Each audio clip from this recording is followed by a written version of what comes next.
Buenos días. Antes que nada, agradezco la invitación por parte de la licenciatura en informática. Me presento, mi nombre es Efraín Regalado Santiago y el día de hoy les voy a platicar un poco acerca de cómo las ciencias de la computación ha sido una herramienta muy importante en el campo de la biomedicina, perdón, y también ha ayudado al personal médico para contribuir al diagnóstico de las enfermedades. En particular, pues me voy a enfocar a algunos tipos de enfermedades neurodegenerativas. Entonces permiten abrir la presentación.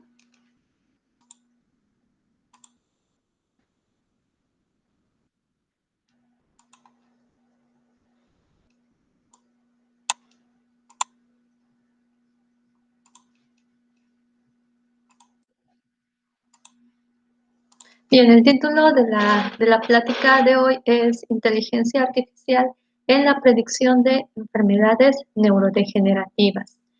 Em,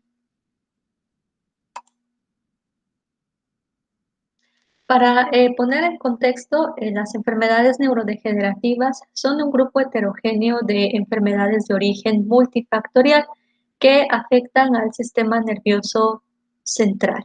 ¿Ok? Entonces, el sistema nervioso central pues, consiste en dos partes importantes, o está conformada por dos partes importantes, que es el cerebro y la médula espinal. Y se refiere al término central porque integra y coordina toda la información procedente de los otros sistemas que constituyen al organismo vivo. Entre las principales poblaciones neurales que constituyen al sistema nervioso central se encuentran las neuronas, aunque también, bueno, vamos a tener otras poblaciones como la microglía, las células de los oligodendrocitos, los astrocitos, las células ependimales, etcétera. ¿Okay? Entonces nos vamos a enfocar ahorita básicamente a revisar un poco acerca de las neuronas. Entre las principales poblaciones neurales entonces que constituyen al cerebro, pues vamos a encontrar a estas estructuras conocidas como neuronas, de las cuales pues existen varios tipos dependiendo de su estructura o morfología, así como de sus propiedades electrofisiológicas y los tipos de neurotransmisores que liberan estas neuronas. Aquí, como pueden ver, pues la morfología entre cada tipo de neurona pues es bastante diferente.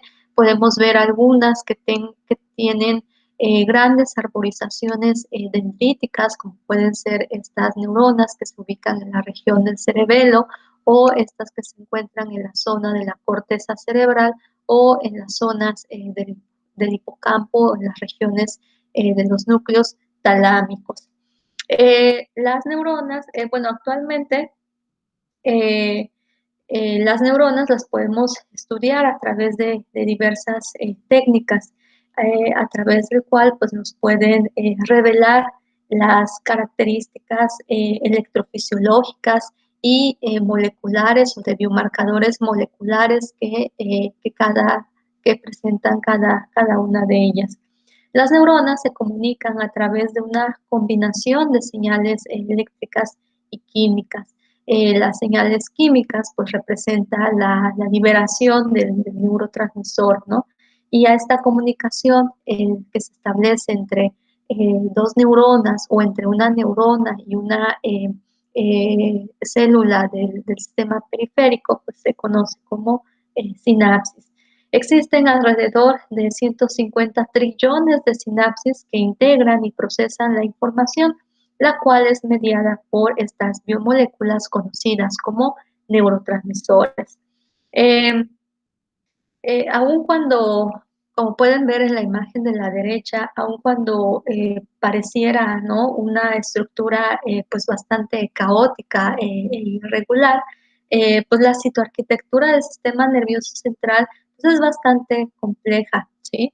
En realidad, todo esto que ven aquí, este arreglo de las estructuras eh, que al final pues, están constituidas por diversas poblaciones neurales, pues es el establecimiento derivado del resultado de eventos como la proliferación, la supervivencia, así como un programa de muerte finalmente regulado, incluyendo eventos de migración, diferenciación y hasta el establecimiento de conexiones entre estas neuronas conocidas como redes neurales. Eh, Estas redes neurales pues, van a permitir integrar pues, la conexión que hay con las neuronas que conforman el sistema nervioso junto con el sistema sensitivo y el sistema motor. Y esto es lo que al final pues, nos va a permitir poder interactuar con el medio externo, mantener la homeostasis del medio interno, manifestar emociones, expresar ideas, generar procesos de memoria y aprendizaje. Más aún, gracias a los avances en el campo de las ciencias de la computación, en combinación con los avances también en las técnicas de microscopía, pues nos han permitido estudiar con más detalle el cerebro, ¿sí? Aquí, por ejemplo, podemos ver una serie de imágenes en donde nos revela la complejidad del sistema nervioso. Aquí en la imagen de la izquierda podemos ver pues, una pequeña parte que constituye la corteza cerebral y cada uno de los colores que ven aquí pues representa una neurona.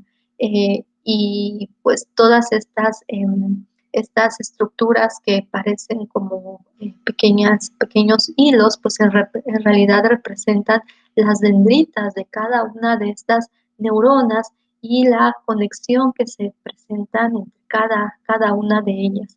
Esto representa solamente una pequeña parte de la corteza cerebral. Ahora imagínense todo el sistema nervioso, ¿no? Cómo se encuentra todo este entramado, esta red neuronal. Eh, Gracias a los avances entonces en el campo de las ciencias de la computación, pues nos han permitido revelar estas estructuras tan interesantes y a la vez pues bastante complejas. El sistema nervioso, al igual que pues, los otros tejidos que integran nuestro organismo, pues conforme avanzamos en la edad, pues van experimentando un proceso de envejecimiento. O sea, aquí el tejido nervioso pues, no escapa de eso, no es una excepción. Y en ese sentido, pues conforme avanzamos en la edad, pues el cerebro también comienza a sufrir cambios de manera natural. Estos cambios incluyen la reducción del peso en fresco, que al parecer comienza a determinada edad, a partir del cual pues, se comienza a ver una reducción del peso y del volumen cerebral. Asimismo, pues se comienzan a depositar algunos agregados proteicos conocidos como placas seniles en la etapa de senectud, ¿no? Eh, También, bueno, algo importante es que aun y cuando se manifiestan estos cambios derivados del proceso natural de envejecimiento, existen detonantes que pueden condicionar a que en la edad adulta se presenten o se desencadenen procesos patológicos asociados a la neurodegeneración. Eh, este conjunto, o sea, ¿cuál es el detonante aquí? Pues exactamente no se conoce, ¿no? Existen varios factores, sin embargo, no hay como tal un determinante para el desarrollo de los trastornos neurocognitivos o neurodegenerativos. Se sugiere, bueno, que con el incremento en la esperanza de vida, junto con los factores genéticos y condiciones de vida asociadas al estrés, pues pueden ser, todo este conjunto es lo que puede detonar. Los trastornos cognitivos o neurodegenerativos, desafortunadamente, hasta el momento, pues no existe una cura para ello. Em, Se caracterizan por el deterioro progresivo en las funciones del sistema nervioso central. Eventualmente, pues existe pérdida de memoria y en etapas más avanzadas, pues la incapacidad de realizar actividades de la vida cotidiana.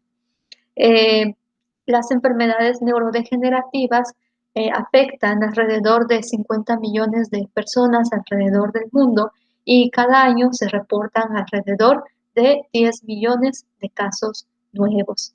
En nuestro país, la población, los datos señalan que la población de adultos mayores de 60 años representa un poco más del 13% de la totalidad nacional.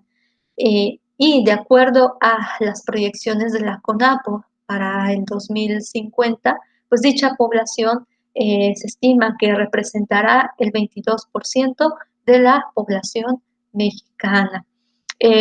Eso significa que pues puede haber una probabilidad, digamos, de que cierto grupo de pacientes en la edad de senectud pues puedan desarrollar o manifestar algún tipo de padecimiento neurodegenerativo. Las probabilidades de desarrollar enfermedades asociadas a la discapacidad y dependencia, entonces, pues pueden aumentar, ¿no? Las enfermedades neurodegenerativas se clasifican en el grupo de enfermedades no transmisibles, las cuales pues representan importantes gastos a nivel del sector salud y pues representan también una condición incapacitante por parte de la persona afectada y además pues también genera estragos en la salud de los familiares que pues están al cuidado del paciente que tiene esta condición. Em, Vamos a revisar aquí en la plática la enfermedad de Alzheimer. La enfermedad de Alzheimer es una enfermedad neurodegenerativa, progresiva e irreversible que cursa con pérdida de la memoria. También se ve afectado, hay un deterioro intelectual, se presentan trastornos de la personalidad y del comportamiento. Su evolución es variable y las personas que la padecen pues tienen un pronóstico de vida entre 8 a 10 años.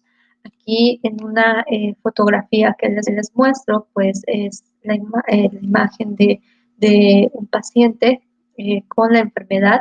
La paciente aquí se conocía como August Derer y fue el primer caso clínico digamos, caracterizado del trastorno a nivel cognitivo. Este seguimiento clínico había sido abordado por el médico alemán Alois Alzheimer, quien en honor a él pues, se denominó esta enfermedad como enfermedad de Alzheimer. En una de las frases que describe el médico, señala lo siguiente, dice, la paciente está sentada sobre la cama con cara indefensa. Entonces el médico le pregunta a la paciente, ¿no?, cómo se llama y la paciente responde August y después pregunta al médico cómo se llama su marido. Entonces la paciente responde August, creo, ¿no? Entonces ahí dice, parece como si no entendiera la pregunta. Entonces es una, digamos, para darse una idea del grado de alteración a nivel de los procesos cognitivos que se manifiestan pues, en las últimas etapas de esta enfermedad. En la progresión hacia la etapa preclínica de la enfermedad de Alzheimer, los factores que predisponen al desarrollo se agrupan en dos grandes categorías. La primera serían los factores no modificables, como la edad y la predisposición genética, y por el otro tenemos a los factores modificables, como son los estilos de vida. Conociendo, bueno, los estilos de vida pues abarca pues el tipo de alimentación, si la persona realiza actividad física, si tiene un patrón de sueño, digamos, o respeta sus horas de sueño, digamos así, si no consume a sustancias o agentes nocivos, o si no está expuesto a estos tipos de sustancias, pues la probabilidad es menor. Pero como pueden ver aquí, pues es una combinación, ¿no? Tanto de factores genéticos como los estilos de vida que corresponden a los factores modificables, es decir, cambiando ciertas conductas o ciertos hábitos, pues pueden servir como una medida, digamos, preventiva. Por lo menos no estoy propiciando o procreando o haciendo que a la larga tenga el riesgo de padecer algún tipo de trastorno, no solamente cognitivo, ¿no? Entonces, esa es una de las características, ¿no? De la etapa preclínica de la enfermedad de Alzheimer. Aquí también podemos ver, por ejemplo, una parte que representa a los pacientes asintomáticos. Fíjense aquí algo interesante, a pesar de que el PM representa a los marcadores o los biomarcadores que ya se han estudiado y se han asociado con, digamos, detonantes para el desarrollo de la enfermedad. Sin embargo, los factores modificables, pues también juegan un papel relevante para pasar del estado asintomático a sintomático. Aquí tenemos una imagen que representa el corte coronal del cerebro de pacientes, bueno, post-mortem, ¿verdad? En donde se muestra las características del cerebro de un paciente sano y en comparación con la reducción importante de la masa cerebral de un paciente con enfermedad de Alzheimer.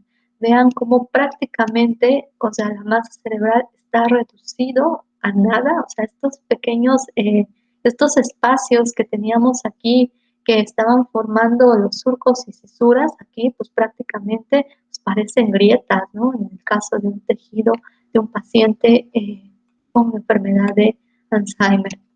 Aquí podemos ver parte de la corteza cerebral, ¿sí? En donde vemos, en el caso de un paciente normal, vean cómo tanto el volumen de la masa cerebral como pues no se compara con la del cerebro de un paciente con Alzheimer.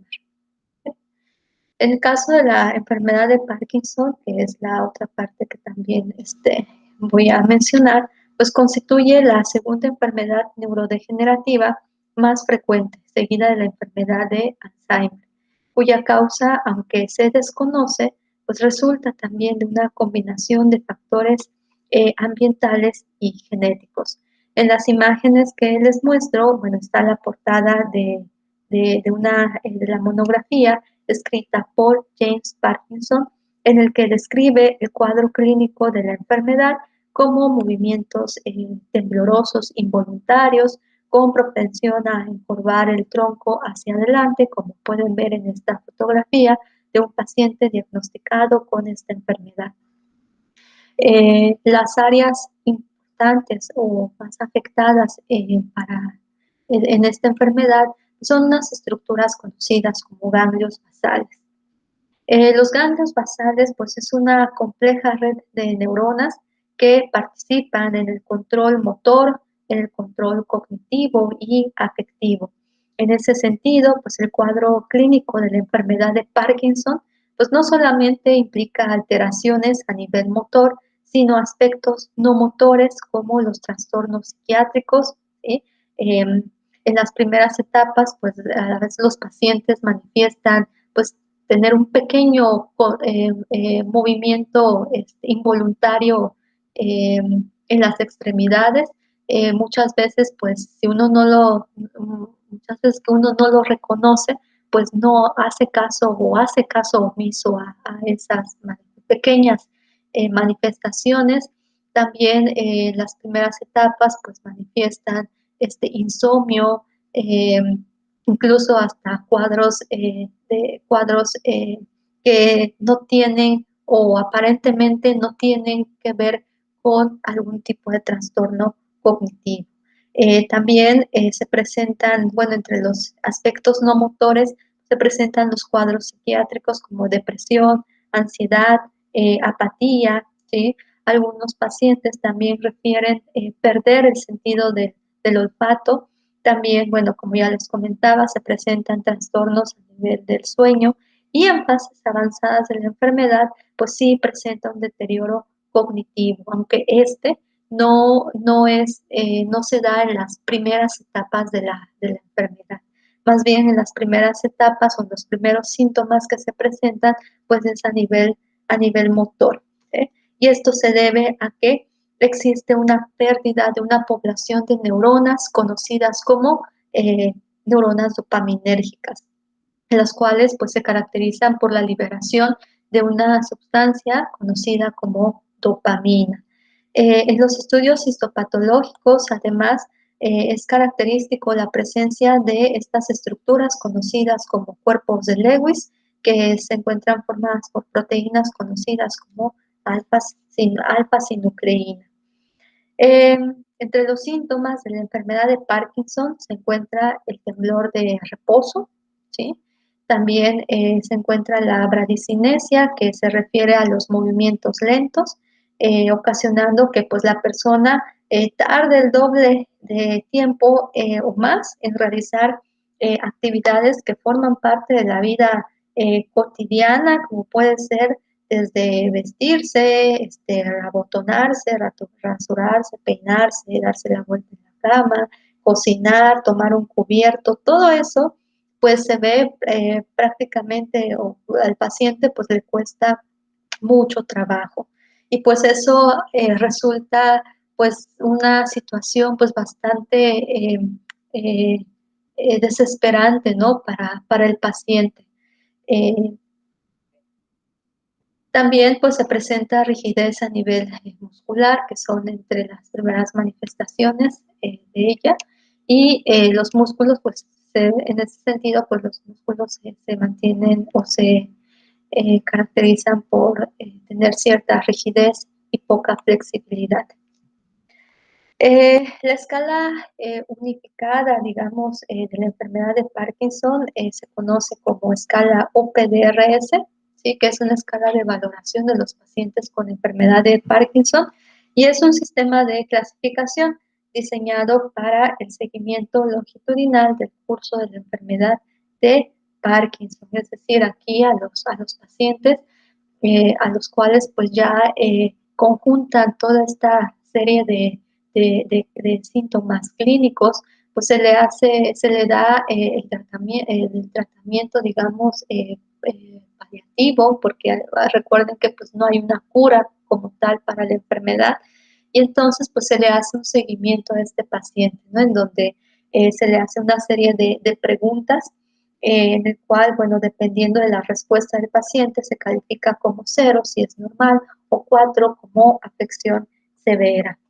Esta escala pues está dividida en 4 partes. La primera representa pues la evaluación mental, conductual y del estado de ánimo del paciente.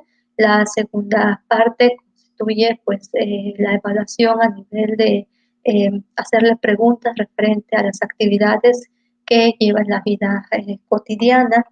La parte 3 corresponde a la evaluación tipo motora y la parte 4 corresponde a si ha manifestado o presenta complicaciones motoras. En México, en nuestro país, existe el Registro Mexicano de Enfermedad de Parkinson, que es un estudio anidado de una cohorte multicéntrica que básicamente pues, consta de un formato de reporte de caso estandarizado de los pacientes con enfermedad de Parkinson. a futuro, o cuál es la finalidad de este formato de reporte de caso, pues que en un futuro pues nos permita establecer cuáles podrían ser los determinantes motores, no motores, y también sobre todo los factores genéticos que desencadenan la enfermedad de Parkinson en la población mexicana. Estos formatos pues son manejados por personal altamente capacitado, especializado en esta área, y que bueno, se encuentran en centros hospitalarios de segundo y tercer nivel, por ejemplo, el Instituto Nacional de Neurología y Neurocirugía, el Hospital General de México, el Instituto Nacional de Ciencias Médicas y Nutrición, el Hospital Universitario de Monterrey y el Hospital Civil de Guadalajara. Asimismo, bueno, datos referentes, por lo tanto, tomando o englobando un poco lo que hemos estado platicando, pues los datos referentes al aumento en la vida poblacional y su asociación con el aumento en el desarrollo de trastornos cognitivos, neurodegenerativos, pues eso nos puede dar una idea de que pues, el número de casos va en aumento. Y bueno, ante esta situación, pues expone la necesidad de mejorar en las estrategias de diagnóstico y pronóstico de las enfermedades. Si bien los modelos biológicos han aportado pues información pues prácticamente invaluable, información muy valiosa que nos ha permitido comprender los mecanismos celulares y moleculares que subyacen en el desarrollo de las enfermedades neurodegenerativas, en cierto sentido, pues presentan ciertas limitantes hacia la práctica clínica. En ese sentido, pues los avances en las ciencias de la computación y en particular de la inteligencia artificial, pues se han postulado en los últimos años como alternativas no invasivas que contribuyen al diagnóstico y el monitoreo de estas enfermedades. Eh, Dentro de las ciencias de la computación hay un campo muy interesante eh, que se le conoce como inteligencia artificial, que es un campo de aplicación basado en algoritmos que simulan los procesos mentales y la actividad intelectual del ser humano, ¿sí? Eh, Tomando en cuenta que pues nos encontramos en la era de la informática, en la era de la información, pues la inteligencia artificial no solamente se utiliza, además de ser utilizada en muchos otros campos, en la medicina pues ha tenido un impacto muy importante en el campo médico, y pues eh,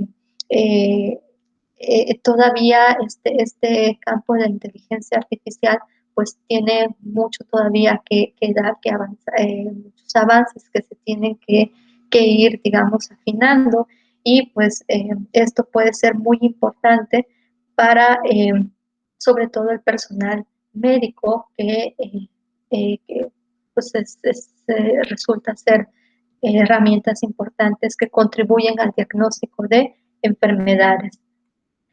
Dentro de la inteligencia artificial hay un campo que se le conoce como machine learning o aprendizaje automático. Digamos, es un subcampo de la inteligencia artificial y es un área cuyo objetivo pues, es desarrollar modelos computacionales capaces de generar nuevos conocimientos o de realizar estimaciones o predicciones a partir de una gran cantidad de datos, datos que pues para el ser humano pues resulta prácticamente imposible de analizar. O sea, estamos hablando de que pues a lo largo de la historia del hombre pues se han acumulado conocimientos, y estos conocimientos pues además de que se han estado acumulando pues siguen aún en proceso. O sea, el conocimiento no va a parar, ¿sí? Entonces, si tomamos en cuenta que existe una cantidad masiva de datos que se han acumulado en las últimas décadas, pues para el ser humano analizar toda esa información acumulada, pues va a representar pues una tarea pues de dimensiones importantes, ¿no? Aunado el esfuerzo, el consumo del esfuerzo y el tiempo. Y en ese sentido, pues el aprendizaje automático pues permite analizar toda esa información, la cual pues no solo incluye pues datos clínicos del paciente, sino también pues las pruebas de laboratorio, en el cual pues incluye pues una serie de baterías de biomarcadores moleculares, además de los estudios de imagenología y los estudios si es que se realizan en el paciente los estudios de genómica, genética, ¿sí? Entonces, toda esa información, pues se analiza, ¿no? Entre los principales modelos o algoritmos de aprendizaje automático están aquellos denominados como la caja negra o también conocido como redes neurales profundas, cuya aplicación pues se enfoca al diagnóstico de enfermedades a partir del análisis de imágenes, a partir de imágenes capturadas por equipos como la tomografía computarizada o de equipos como resonancia magnética. También el modelo de aprendizaje automático pues permite el reconocimiento del habla, el procesamiento del lenguaje natural y además de eso, pues también existen otros algoritmos que nos van a permitir la clasificación de las enfermedades o la predicción la predicción del progreso de una enfermedad, como pueden ser los árboles de decisiones o también las máquinas de soporte vectorial. Entonces, en ese sentido, pues el aprendizaje automático pues son una serie de algoritmos enfocados a obtener conocimiento a partir de datos, realizar predicciones a partir de nuevas instancias que se le suministran al algoritmo, valorar el deterioro de la voz y clasificar enfermedades complejas, como en este caso pues, la enfermedad de Alzheimer a partir de técnicas no invasivas. Otra parte muy importante en el que pues, ha contribuido la inteligencia artificial pues, es en el análisis de las imágenes, ¿no?, que se generan a partir de estos equipos, como son la tomografía computarizada y la resonancia magnética. En ese sentido, incluso hay un área conocida como medicina computacional, que ha sido pues, uno de los campos de los cuales se ha beneficiado, ¿no?, el área de la neurociencia, debido a que pues, han permitido la mejora en las técnicas de neuroimágenes mediante la introducción de sistemas con capacidad para reconocer eventos patológicos, ¿no?, en el cerebro, con base al conocimiento pues, que se ha ido acumulando a lo largo de décadas de trabajo y conocimiento por parte de personal altamente capacitado. También aquí en estas herramientas automáticas de neuroanatomía computacional, pues se manejan los algoritmos de soporte o las máquinas de soporte vectorial, ¿no?, que permiten analizar los datos de las imágenes de resonancia magnética y junto con otros datos relacionados a las pruebas cognitivas que se le realizan al paciente, pues permiten realizar discernir entre si son pacientes sanos o pacientes con algún grado de severidad relacionado a algún trastorno cognitivo. Otra parte que abarca la inteligencia artificial, pues es simular el lenguaje del ser humano como medio de comunicación con la persona. Considerando que las características del lenguaje pues, son indicadores importantes del estado cognitivo, hace algunos años se desarrolló una aplicación conocida como experimento de interacción del lenguaje humano y robot, del acrónimo de Harley. Y fue desarrollado para conversar con el usuario sobre varios temas. Lo interesante aquí es que en la medida o de manera paralela a la conversación que se establece entre este dispositivo, este sistema, con, en este caso, la persona, ¿sí? Pues también al mismo tiempo se va analizando la voz del usuario y la articulación del lenguaje. En esta diapositiva les presento cómo es bueno, la conversación, ¿no?, que se está entablando entre Harley y una persona que padece de diagnosticado con síndrome de autismo.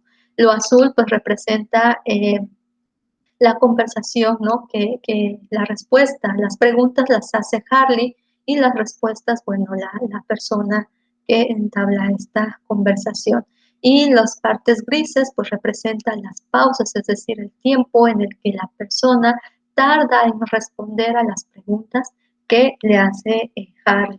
Esta tecnología pues tiene un impacto muy importante, sobre todo en, digamos, en el campo, en hacer más eficiente, digamos, y tratar de que el paciente le resulte un poco más fácil y más cómodo, que dentro, supongamos, dentro de su casa, pues pueda realizar entablar esta conversación al mismo tiempo que la información que se va recabando, pues se va almacenando en bases de datos que son analizados por grupos expertos que llevan a cabo pues el seguimiento, ¿no?, de estos pacientes. Y esto pues también es importante porque digamos que pues, ahorra el tiempo, ¿no?, en el traslado del paciente a los centros hospitalarios y pues sentirse ante el estrés, ¿no?, de enfrentarse al médico con las preguntas y todo lo que se tiene que hacer. Entonces, desde la, digamos, comodidad de la casa, pues puede abrir la aplicación y entablar la conversación. Adicionalmente, también, bueno, se han desarrollado sistemas conocidos como clasificadores o clasificador del temblor, que pues permite el reconocimiento de patrones que diferencian entre el temblor fisiológico, que es característico en cualquier persona, digamos, en cualquier persona, y el temblor que está asociado a alguna patología. Uno de estos, bueno, es el temblor esencial, cuyas causas pues hasta el momento no se desconocen. Y tenemos pues el temblor parkinsoniano, que es uno de los primeros síntomas que se presentan en esta enfermedad y bueno, los cuales pueden empeorar tras la ejecución de alguna actividad que requiera precisión. Entonces, imagínense pues el desarrollo de sistemas que permitan pues eh, recabar esas señales a veces casi imperceptibles, ¿verdad? Que puedan dar indicios del desarrollo o del manifiesto de algún tipo de trastorno. ¿Okay? Entonces, en ese sentido, López de Piña en el 2016 pues validó un sistema para el registro del temblor conocido como Dimeter, que permite pues la adquisición, la medida y el análisis del temblor. Lo anterior pues con el objetivo de proporcionar al personal de salud los elementos que le permitan pues, al médico, ¿no?, contribuir que le permitan al médico pues, tener todos la información o los datos de manera un poco más precisa para llegar al diagnóstico, digamos, más objetivo y que al mismo tiempo pues incida en la terapia efectiva para el paciente, ¿no? Entonces aquí en la evaluación del temblor, pues una de las pruebas más utilizadas se le conoce como PAN-TOLO-SAMARIN, en la que al paciente pues se le hace una serie de preguntas y además se le pide realizar varios ejercicios. Uno de estos ejercicios implica el dibujar una espiral conocida como espiral de Arquímedes. Y bueno, para esto pues el paciente hace el dibujo de la espiral sobre una tableta digital, ¿sí? Y al mismo tiempo, pues el sistema pues va recabando información relacionada, por ejemplo, a los movimientos que se van registrando, como tanto en los planos X, Y, Z, la presión aplicada también sobre la superficie del dispositivo, incluyendo pues el registro del ángulo del lápiz, la aceleración o la rapidez con la que lleva a cabo estos movimientos, si son movimientos instantáneos o son movimientos tangenciales o son movimientos irregulares. Aquí, por ejemplo, se presentan algunos esquemas en donde, bueno, es el temblor fisiológico, una persona sin una manifestación clínica. Aquí, por ejemplo, podemos ver lo que es el temblor esencial y el temblor que es característico en la enfermedad de Parkinson. Aquí, por ejemplo, tenemos la imagen de la espiral de Arquímedes revelado en los planos X, Y, Z, en donde se muestra pues prácticamente diferencias muy importantes, muy significativas entre un paciente, por ejemplo, con temblor, con un trastorno de movimiento, ¿sí? Un temblor esencial, en donde se ve, por ejemplo, en donde hay irregularidades en la espiral dibujada, hay puntos en donde hay mayor presión que en otros en comparación con el control, en donde se ve pues una imagen pues más definida y más detallada. ¿Okay? Y bueno, para tratar de englobar todo esto que acabamos de revisar, pues el diagnóstico de las enfermedades neurodegenerativas pues, requiere de un grupo multidisciplinario dentro del área biomédica, es decir, eh, tendríamos que tener pues hasta especialistas, neurólogos, neurocirujanos, neurofisiólogos y asimismo pues integrar a toda esta área que corresponde al área de la inteligencia artificial, en donde parece ser pues un futuro pues bastante prometedor, ¿no? Eh, asimismo, pues como les comentaba anteriormente, los datos referentes al aumento en la vida poblacional y su asociación con el aumento en el desarrollo de trastornos cognitivos y neurodegenerativos, pues expone la necesidad, ¿no?, de desarrollar estrategias de diagnóstico y pronóstico de las enfermedades neurodegenerativas.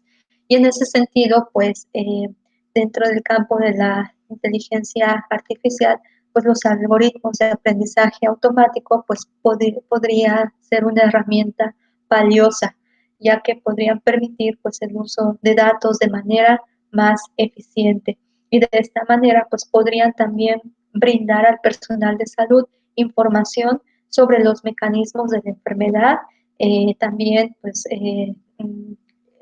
pronosticar el progreso de la enfermedad, estratificar a los pacientes, así como pues el desarrollo de nuevas terapias. Y bueno, eso por mi parte ha sido todo. Si tienen alguna duda o comentario, con mucho gusto, este es mi correo electrónico. Muchas gracias por su atención.